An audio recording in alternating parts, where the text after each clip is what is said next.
cold here in Iowa this morning. Yesterday at this time it was almost 70 degrees. Right now I think it's 28, something like that. Been windy, cold. I think winter is, winter's about here.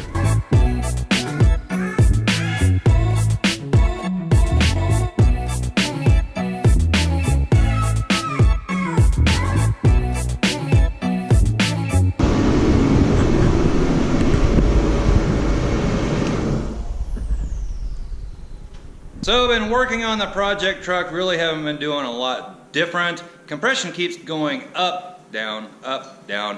One day I drove it, took it out, drove it, I don't know, 20 miles, 30 miles, something like that, and brought it home, let it cool down just a little bit, checked the compression, it was down to 120. I went in the house, it sat out here for 6 hours, come back out, test it again, it's back up where it should be. Reason for that, I'm not 100% sure, but the only thing I can think of is there must be a ring that is sticking, gets unstuck, gets stuck again. I attach a piece of vacuum line on the end of that funnel, I stick this down in the cylinder, and I've been filling that sucker full of seafoam. So we'll see this morning how the compression is on this truck. I expect it's probably going to be about the same. And I probably need to get the oil changed in this truck because I don't really have any idea how much seafoam is down in the crankcase of this. I also got some Marvel Mystery Oil.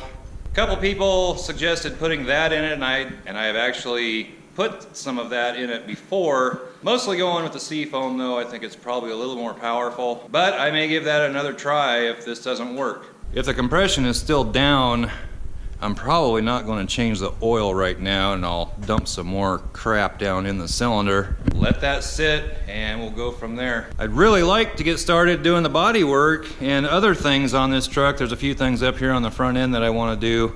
And I think I'm about ready to do that. Whatever's going on with number 5 cylinder, I just can't think it's anything real big. And if it is, I could always deal with that after I get the truck in better shape. Right, Jesse? What do you got there? Jessie. Little too busy eating her bone.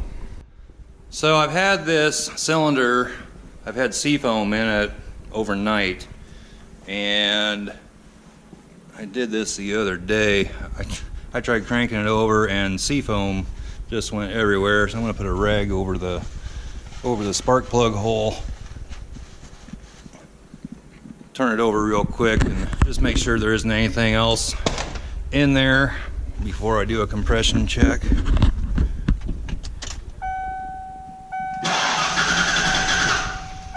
Seems to be good and dry.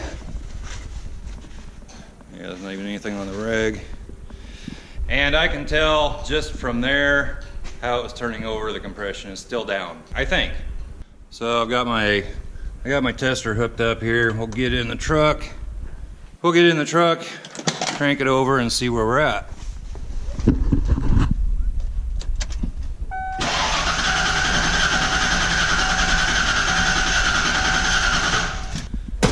And I'm pretty sure that it's not up where it's supposed to be. Nope, 130. 131, 130. So, just not sure what's going on there. I've got a little bit of seafoam left, Marvel Mystery Oil. I think I'm going to dump that in there, see if it does anything. So I'll stick this hose down into the cylinder. I got to take the compression tester off first. We'll stick this hose down through the spark plug hole and dump some more stuff in there.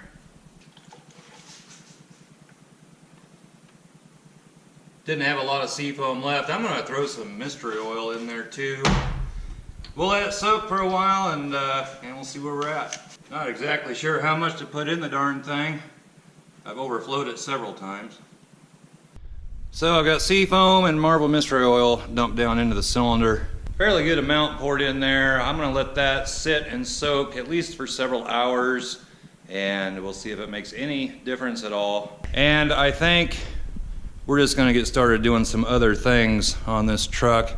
Worst case scenario, have to do something with the engine in a few months, next year, whenever that time comes around. I mean, the truck still does drive, but seems to be an issue with number 5 just doesn't seem like it's anything real serious, being that the compression will go up and sometimes it'll stay there for a little while, but then it goes back down. And one of the first things I want to do on this truck is the axle pivot bushings in there are completely worn out. Those need to be replaced. These manual hubs out here, you can't turn them by hand. You got to get a big pair of channel locks on those. I don't know if I'm just going to take these apart, see what's going on. Some new ones in there would be ideal, so we'll see on that. Another thing I want to do fairly quick here is these coil buckets up here are not in good shape. And this has the quad shock set up, where you got 2 shocks on each side. Jesse, would you quit? You got 2 shocks on each side, and I may just put this to, I may just do a single shock setup. Haven't really decided on that yet, but I think that might be what I do. Really don't see a reason of having quad shocks on it. The radius arm bushings, they aren't really worn out, but it does look like they might have a little bit of play in there. Not a whole lot, not real important at the current time, but cheap to replace, might just get that done. After that, if I'm going to drive this truck at all, one of the first things I think that needs to be done, well, I need to decide what I'm going to do here. If I'm going to try to find a complete bed for the truck, do the bed sides. I do have one new bed side sitting inside the barn. Can't remember if it's the passenger side or driver's side. I think it's the passenger side. One other thing I'd like to do real soon is the rear leaf spring, the bracket and shackle, not in good shape. Need to get that replaced. Both front fenders need replaced, both doors need replaced, cab corners need replaced. The bed, again, not sure what I'm going to do with that. If I'm going to do bed sides, I could just do patch panels on it. But if I'm going to be driving it at all, need to, both sides have holes in the wheel wells there. That would be a pretty easy fix, so need to get that done. It does need a new hood. The hood doesn't look like it's in too bad a shape. I do think it has some dents in the hood. Yeah, it's all dented up in the front there. So probably a new hood, or I could try fixing this one. The bumper's all smushed in on the front. Might be able to pull that back out, I'm not sure. The rocker panels on both sides need replaced. This one isn't too bad, except for right there. Might be able to get away with cutting this out, putting a new chunk right in that spot. Come on, Jesse. Over on the driver's side, however, that's another story. This door's really bashed in. And the passenger side door really isn't too bad, except you get under there and look along the bottom. Rust is just starting along that seam on the bottom. The rocker on this side, well, it's pretty non-existent right there. Jesse, are you covering anything up? You trying to hide something? Got a hole right there. And there's also a hole in the floor right in here. When I pulled the carpet back, when I was doing the transmission, discovered a hole in the floor, so that needs fixed. That's not too hard to do either. So a lot of cosmetic things need to be done, changed, replaced, whatever on this truck. But it's all doable if I could just get the darn thing to run right. The problem is finding a decent bed up in this neck of the woods. With all the salt and crap they throw on the roads around here in the wintertime. I know it had been talked about before, maybe putting a flatbed on this truck. I'm not against the idea, but flatbeds aren't exactly cheap either, unless maybe I made one myself. Haven't really looked into doing that much at all. I've been too busy trying to get the thing to run right, but that is certainly an option. So it's been a couple of hours, and I think I've just decided I'm gonna let this soak at least until this evening. Probably just going to leave it alone until tomorrow morning, come back down and see what's going on. Started making a list over here on things I need to get, do, whatever. Not really an official list, but I haven't really given it a whole lot of thought lately. I'm gonna keep doing stuff like this and trying to free that ring up. And I'll let you know if I get that freed up for good.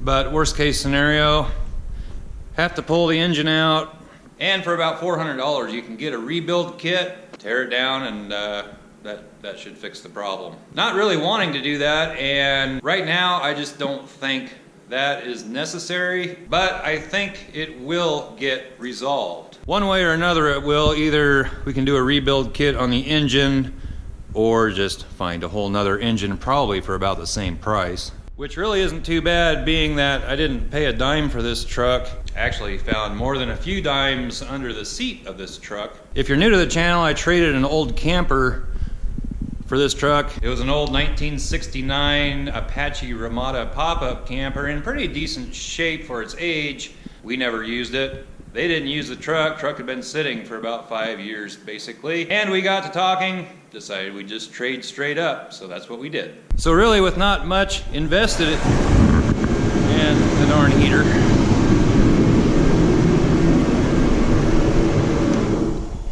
So really, with not much invested in this truck, can't complain too much. If I have to spend $400 or $500 on doing something with the engine, if the truck's a nice looking truck, not too bad of a deal. But we won't be driving it around a whole lot while doing body work and that kind of thing. So it doesn't really matter if it's running perfect or not at this time. And like I said earlier, it does still run. I mean, you can run it up and down the road just fine. Just has a little bit of a vibration to it. And really the interior on this truck is in pretty decent shape. Seats are all good. Carpet's a little dirty, but that can be cleaned up somewhat.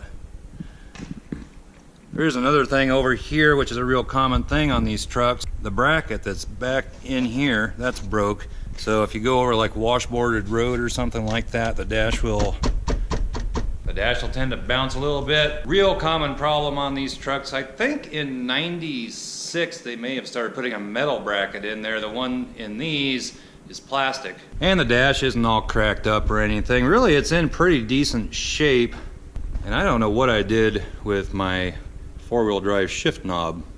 But that's what's going on. We're gonna start picking the pace up a little bit. Also, don't forget, you can get one of these snazzy Fox Shop hoodies for yourself, along with t-shirts. Gildan brand, super soft and comfy, warm. I'll link them down below. Also, I was chatting with James last night over at Central Oregon Shenanigans, and he was doing a little bit of work on, I think it's a 78 Bronco that they have. Found out it has a completely dead cylinder. I think it's number 6. I think number 5 was low and number 6 was 0 compression, none, nothing. Not 100% sure what they're gonna do. I don't know if they're 100% sure what they're gonna do. They do have a Cummins out back, I guess, that they're thinking about swapping into it, or they may swap another gas engine into it. Head over there, check them out. I'll link them down below if you like what you see. Hit that subscribe button. So give this video a thumbs up, comment down below, subscribe if you haven't already, and we'll catch you next time. Bye-bye.